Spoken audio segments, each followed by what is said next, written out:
Hi everyone, my name is Frank Brooks and I'm the head of EMEA marketing at Dotdigital.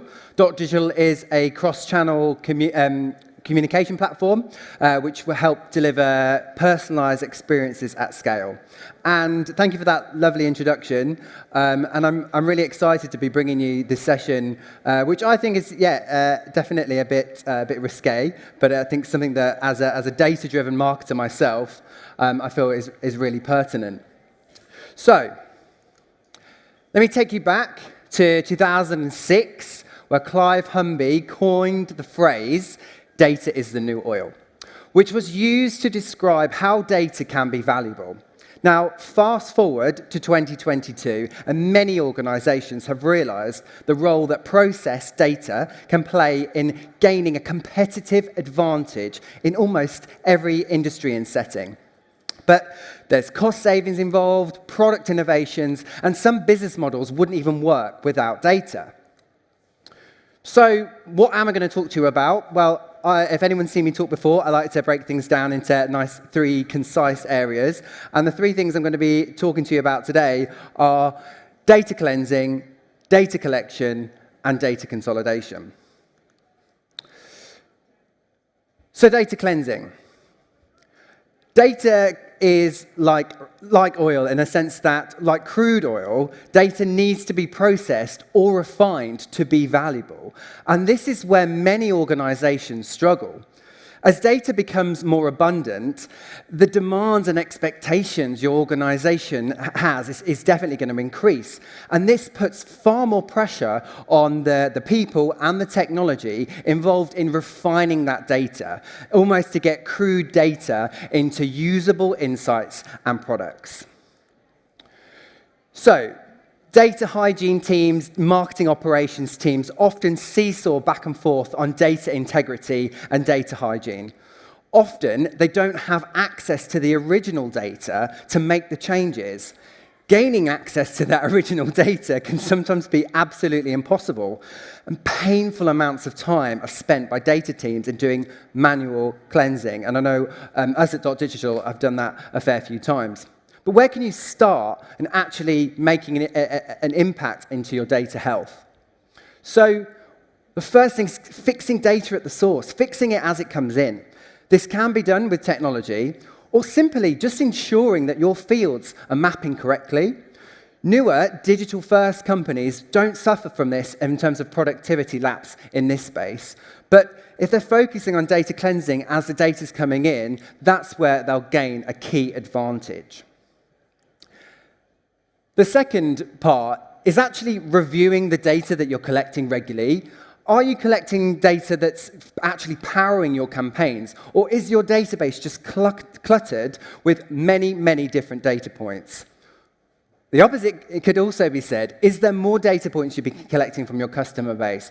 But I'll always say, if you're going to collect that data, it has to be for a reason. You have to use it to deliver meaningful and personalized experiences. And another one that comes up quite a lot is getting rid of duplicates.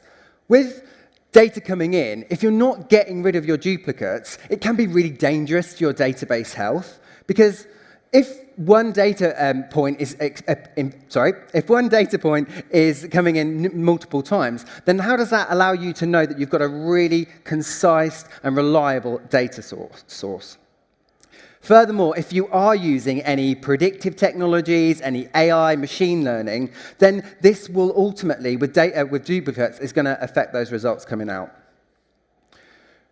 So that was all about sort of data cleansing, data coming in. The next point is data collection. So yes, they say less is more, but I think in data we all know more is more, but it has to be more of good quality, otherwise it is useless. So, talking to a room of marketers, I'm going to put this slide up, but we know the shift is on this year, as well, certainly into next year, the discontinuation of third-party cookies from Google from the end of 2023. Furthermore, growing privacy concerns, making it really hard for brands to gather consumer data across the web. Marketers are increasingly turning to a quality type of customer data called zero-party data. So, for those of you who don't know, zero-party data is information that consumers voluntarily pass to you. So they're giving to you that freely, and it's a really good way of actually getting data out of your consumers because they're more likely to be honest when you're asking them the questions. But they don't give it up for free most of the time. They're normally looking for an offer or just an incentive to better service.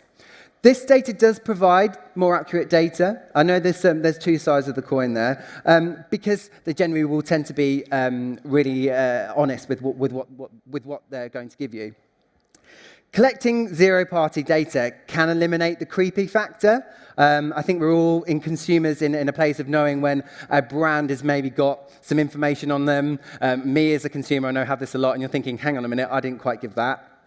So zero-party data can be a good way of collecting real data that you can action. And that's how happy you are. But how can you do it? So some ideas here about collecting. It has many advantages, like I said, because it's accurate, because it's provided by the customer, and it's given freely. And I think there's some nice ideas here about actually you can sort of almost gamify how you're getting that data from your customers. It doesn't have to be really straightforward question and answer. You can sort of get it into some nice, cool ways into your marketing. But, this is at the bottom here, please remember the value exchange. They're going to expect something in return, and if you don't give it to them, they're likely to be quite disgruntled. So, finally, data consolidation. So, this is a really big thing for us at Dotdigital. Data consolidation and the rise of a single customer view. So a single customer view, also called a 360 view, a unified customer view, you name it, as long as we're looking at every one data point on a prospect or a prospective client or a customer. So it's creating everything in a centralized location, hence single customer view, to get an action on an overview of every action that person's done, whether that's on their mobile, whether that's on your website, whether that's even in an offline store if you're potentially collecting data in that way. So why should you move towards or consider moving towards a single customer view? Well, we talked about zero-party data. I can talk to you about first-party data until the cows come home. But you want to be able to use the data that you're collecting. So first-party data is the stuff that you're sort of getting from sales information, anything on order history, etc., etc. That can be really powerful when layered on top on a single customer. You can really begin to understand their behavior, and you can look at their engagement, and that'll help you look at getting even more customers in the same space. You might realize that your champions spend, on average, £150 more than your standard customers. Or you might find out that it takes 8 orders for a customer to become loyal. Secondly, and I really like this point because it's talking about I'm sure you've all got a huge tech stack. I know we have at Dotdigital, but having a single customer view can really help you validate your tech stack is working, that the data that you're getting from all different platforms is coming into the right channel, and it's actually helping you build a picture of your customer that is valid and usable, and it can help with the data enrichment, which was covered in the first point. And finally, I think this is a sort of a macro approach. So I think the CMO Council did a survey and said 14% of organizations within the sort of the CMOs that they surveyed said that customer centricity was in the hallmark, is in the essence. So not a lot of people. If you do fall within that 14%, single customer view is going to be absolutely right for you. But if you don't, you still see the value of customer data. You can still access a single customer view to help consolidate your teams together and really share in a shared value of why data on specific customers can be really useful for your business. So, to summarize, how do we do this? So Dotdigital, we're moving towards becoming a customer data platform, and we can help build customer profiles from the data that you have within the system. That's like creating real-time engagements, creating contact scores, again, to help work out which ones are valuable to you, creating memberships and enrollments across many, many different programs, Retail and commerce data is a huge part of what we can offer to customers. But also, I think, insights as well. Segmenting and creating address book analytics, great way to work out what your customers are feeling and doing and wanting from you, as well as loads of other tools that we can offer for our customers and prospective customers. So to answer the question, if data is the new oil, why am I not rich? Well, you could be if you're getting clean data, you're getting relevant data, and you're getting smart about how you collect data. If you start to do all those three, then maybe you will be sunning yourself on a luxury yacht as a data billionaire.